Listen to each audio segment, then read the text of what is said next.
Islam is the fastest growing religion in the world and has been praised by non-Muslim notables throughout history for various aspects of the faith.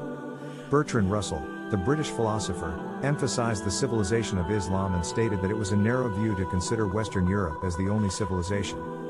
Hamilton Alexander Ruskin Gibb, an Orientalist scholar, believed that Islam possessed a magnificent tradition of interracial understanding and cooperation and could reconcile apparently irreconcilable elements of race and tradition. James A. Michener, a leading American writer, praised Islam for being the only religion to support the freedom of conscience and for being the fastest spreading religion in history. Edward Gibbon, the greatest British historian of his time, stated that the intellectual image of the deity in Islam has never been degraded by any visible idol and the honors of the Prophet have never transgressed the measure of human virtue.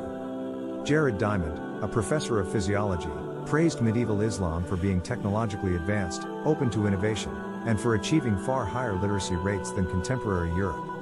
Annie Besant, a British theosophist and nationalist leader in India, believed that women were more free and protected by Islam than Christianity. Sarojini Naidu, a writer, poetess, and one of the most visible leaders of pre-independent India, believed that the law about women in Al-Quran was more just and liberal than in Christianity.